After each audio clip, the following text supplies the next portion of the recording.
civilian airlines or airplanes would fall because of the issue, because of the sanctions on spare parts.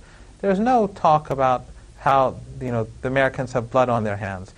Just like during the Iran-Iraq war, when Iraq was given chemical weapons by these same countries, they were all involved in mass murder and crimes against humanity. The United States, the British, the French, the Germans, and these very same countries that gave Saddam Hussein the technology to produce and use weapons of mass destruction and prevented the UN Security Council from even recognizing Saddam Hussein as guilty, these very same countries now accuse Iran of attempting to produce weapons of mass destruction. The irony is not lost upon people.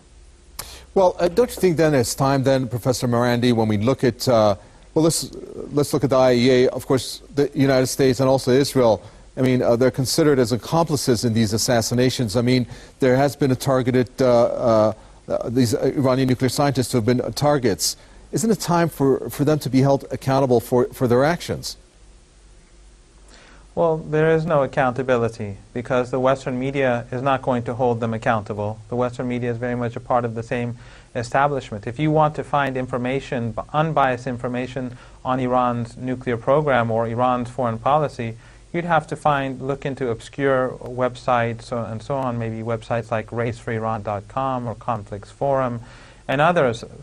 You will not find this sort of information in the mainstream press. The UN Security Council has 5 permanent members. They will never condemn themselves. They will never condemn their allies. The major international bodies, such as the IAEA, are dominated by Western countries. There is no accountability. There is no democracy.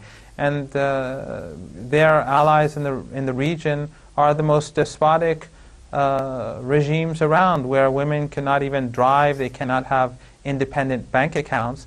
Yet these are America's closest allies.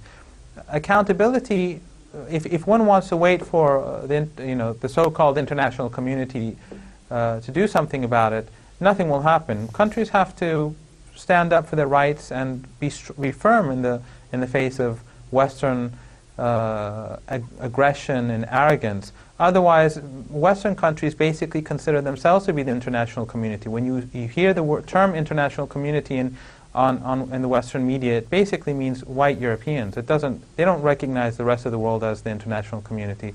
Otherwise, the non-aligned movement, which constitutes 120 countries, they have consistently supported Iran's nuclear program from the very start in all this. But they're not the ones who are in control of the international bodies. All right, thank you very much. We're going to leave it at that. Professor at the University of Tehran, Mohammad Marandi, with the statements there from Beirut. Thank you for having me.